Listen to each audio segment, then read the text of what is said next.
After that last video, I really thought I needed to come outside and touch some grass.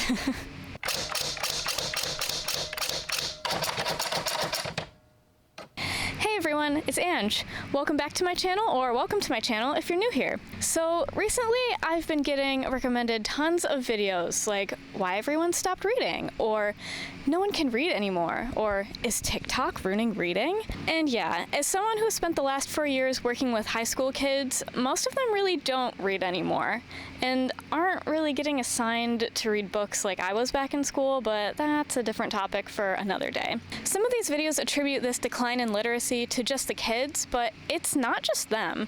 People my age and older aren't reading anymore either. And yes, for a long time, this included me. I remember when I was younger, my mom and dad would read books often. They would read to me at night, and my favorite was Captain Underpants.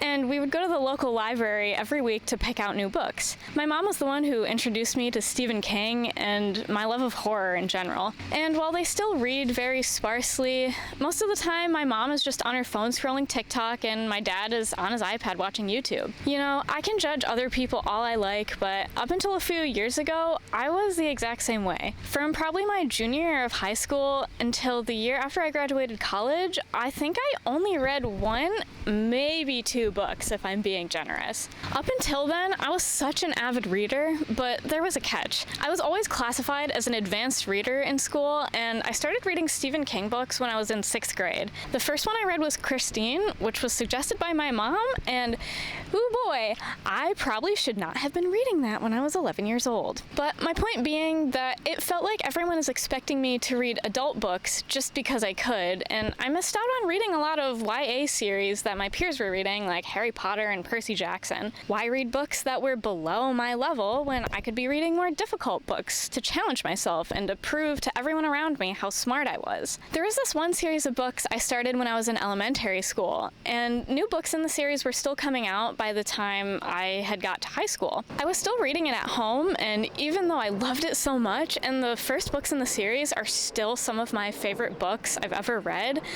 I never finished the series because I thought I shouldn't be reading easy books that were below my reading level. This is what began my downward spiral that led me to not picking up a book for 6 years. I felt like if I wasn't reading difficult books, then I was just wasting my time. Why read when I could be spending my time on homework or college applications or practicing my clarinet? Sure, during study hall, my friends and I would read creepypastas and stories on the No Sleep subreddit, and on long car rides, I would listen to people read these stories too, but that didn't count as reading, right? Fast forward to the end of 2020, and the only book I had bothered to pick up and finish since high school was Misery, which by the way is a great book and you should totally read it if you haven't and you like horror. COVID was in full swing and I had just graduated college and I was unemployed, depressed, doing nothing but scrolling Twitter and Reddit and watching YouTube videos until like 4 in the morning. On Reddit, I kept getting recommended posts from the Shitpost Crusaders subreddit and I had no idea what they were about. And I saw a few people on Twitter talking about something called JoJo's Bizarre Adventure. You know, at this point, I wasn't completely new to anime. As a kid, I watched a ton of Pokemon and Yu-Gi-Oh! And in high school, I watched Death Note and a little bit of the first season of Attack on Titan when that was like the cool new thing. But because I was bored and had no job and nothing better to do, I thought, why not check out what this JoJo thing is all about and what everyone is talking about. When we started watching JoJo's Bizarre Adventure, Golden Wind was airing, so we watched all of the previous parts just in time to watch the second half of that season live. It was probably because this was the first exciting and fun thing in my life since I graduated college, but I absolutely fell in love with this stupid show. Now, instead of staying up until 4 a.m. watching YouTube, I was staying up until 4 a.m. looking at fan art of Jonathan and Dio and Jotaro and the Stardust Crusaders gang and Josuke and... Oh, what's this? You're telling me it's not just a show, but there's something called a manga? And there's 3 more parts that I can read? But I can't read part 6 yet because I'm not done with part 5. Part 7 has nothing to do with the other parts? I can just start there? Okay, let's do it. Yes, my dear friends, becoming obsessed with anime and reading the Steel Ball Run manga is what made me fall in love with reading again. After that, I began to pick up Tokyo Ghoul and some of Junji Ito's works because I love horror. I found webtoons and webcomics through anime fan art accounts I followed on Instagram, and then I learned about danme and light novels in a similar way. And now, all these years later, I have 4 bookshelves full of things that I have actually read. One of the biggest things I had to learn to do was to not care about what I should be reading or what other people were expecting me to read, and to just read things that made me happy. For so long, I was only choosing things to read based on the fact that I was smart and I needed to be reading advanced books, and that I was the creepy girl who liked creepy things, so I can only read creepy and scary books. I was so burnt out of reading the exact same things, but I felt like I would be wasting my time by reading anything else. When I got over other people's expectations of what I should be reading, it opened up a whole new world of stuff for me. Oh, and you know, comics don't count as actual reading, right? No. Shut your mouth. Nope. Stop right there. No. Yes, reading comics counts as reading, and I will fight anyone about this. You are reading words that are written on a page. It is literally reading. So you're telling me just because there's art on the page that it doesn't count as reading? Get real, come on. Light novels count as reading. Web novels count as reading. Smut is reading. Fanfic is reading. Creepypasta is reading. Short stories are reading. Everything counts as reading. If you like these things, then keep reading them. Just because some weirdos with a superiority complex tell you that, actually, that doesn't count as reading. Doesn't invalidate you, your preferences, or the fact that you are literally reading words on a page or screen. And yes, I know it's controversial, but audiobooks also count as reading. Whatever it takes to get you interested in a book or a short story or a comic or a fanfic, you should do it. It might sound simple, but finding the things I like to read and not giving a shit about what other people thought about the things I was reading were the 2 keys I needed to unlock my love of reading again. Lately, it seems like I've been seeing a lot of videos and posts clowning on the TikTok girlies who like to read romantasy books like ACOTAR, and I just want to take a moment to defend them because I feel like it really fits in with the point I'm trying to make. Just because you, the literature elitist, don't like romantasy or think the kinds of books these girls are obsessed with are cringe doesn't invalidate the fact that they're reading and they have found something that they actually like to read. So many of these videos try to belittle these girls and say that they aren't reading real books and, oh, these books and the people that like them are ruining the good name of literature. And then turn around and try to say that nobody wants to read anymore. Yeah, maybe if you stopped gatekeeping what you think is worthy of being called reading, you could see that there are tons of people who do, in fact, enjoy reading. Trying to force people into reading is only going to make them want to quit. Why is it so bad to let people enjoy the things that they like to read? Maybe they'll eventually want to branch out and get interested in the kinds of books that you deem are good enough. Which leads me nicely into the next point I wanted to make. Another quick thing that I think has contributed to the fact that I've kept reading for so long is that I don't keep reading something if I don't like it. Trying to force yourself to read something and push through it will only reinforce the fact that you hate reading because, yeah, of course you would hate reading if you were just reading things that you don't like. You're not reading it for a grade for English class. You're reading it to have fun and to enjoy yourself.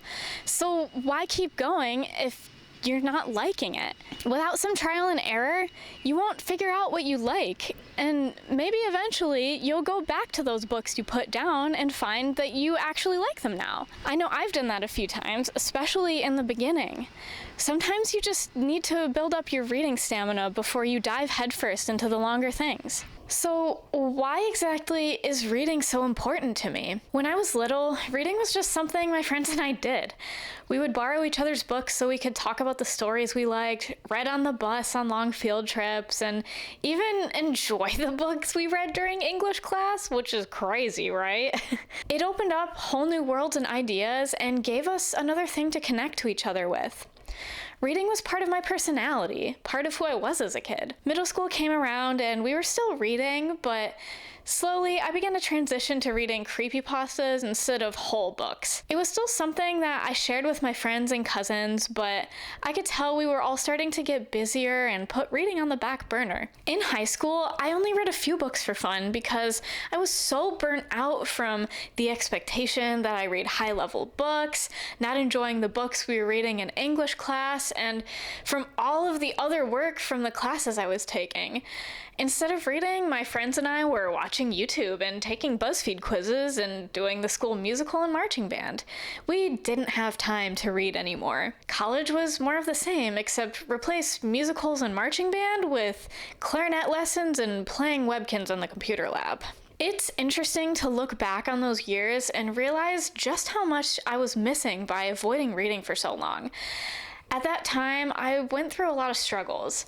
I was depressed, anxious, and going through a lot of medical problems, and I turned to the internet for an escape. Turns out, constantly being fed depressing news stories and comparing myself to the well-off people on YouTube wasn't quite the right way to make myself feel better. I'm not saying that reading instead of going on social media would have fixed my problems, but I do think that I could have avoided sinking as low as I got if I had found other creative escapes. Reading provided me a way to escape from the troubles I was having. It let me dive headfirst into a fantasy where I could forget about everything and pretend like magic was real and Bigfoot lived in my backyard, which weirdly was actually cool and not scary to kid me. Abandoning books meant looking to other places for escapism, and that only led me to isolating myself on Reddit, Twitter, Instagram, and YouTube. Falling in love with reading again opened up so many doors for me. Spending less time doom scrolling on social media gave me an immediate improvement to my mental health. But starting to read again didn't make me quit social media. I found communities of people online who were interested in the same things that I was reading, and it reminded me of the days of sharing books with my friends. I could talk to people about the newest chapter release or volume of manga that had just come out, geek out with people about how much we love a certain series, and find recommendations for new books from people who are reading the same things that I was reading. It was really the first thing that helped me come out of my shell again and be comfortable talking to people and trying new things. I would even say that starting to read again is what led me to having the motivation to find a new job again after months of being depressed during COVID. It's been 4 years since then, and I still haven't stopped reading. I wait eagerly for my local bookstore to stock the newest volumes of the series I'm reading. I got an e-reader so I can always have a book or manga on me at all times, and I'll read webtoons during my downtime at work. Now, I read so much that I record everything I read in a reading journal. I especially need to keep track of all of the manga series I'm in the middle of reading so I don't forget what's going on. I'm definitely gonna make a video about my journals at some point too, so if you're interested in that, you should subscribe so you don't miss it. It took a long time for me to get to this point, to build up my reading stamina and to find the kinds of stories I enjoy reading the most, and I'm still not done discovering the new things that I love. Reading is something I don't think I will ever stop doing again, but even if I do, I'll just pick up that journey right where I left off. So yes, this whole video is just to say that I am a whole adult and I like to read YA books and light novels and manga meant for 12-year-olds and creepypasta because they're fun and I enjoy reading them. I also like to read things like The Shining and Mistborn and Lord of the Rings. It doesn't make me any less of a reader or a person to enjoy the childish things, and if you enjoy those same things, you're not any less either. I like to remind myself all the time, don't kill the cringe, kill the part of you that cringes. Thank you so much for making it to the end of my video. If you liked the video, please give it a like and subscribe to my channel if you also want to kill the part of yourself that cringes. So I will see you next time.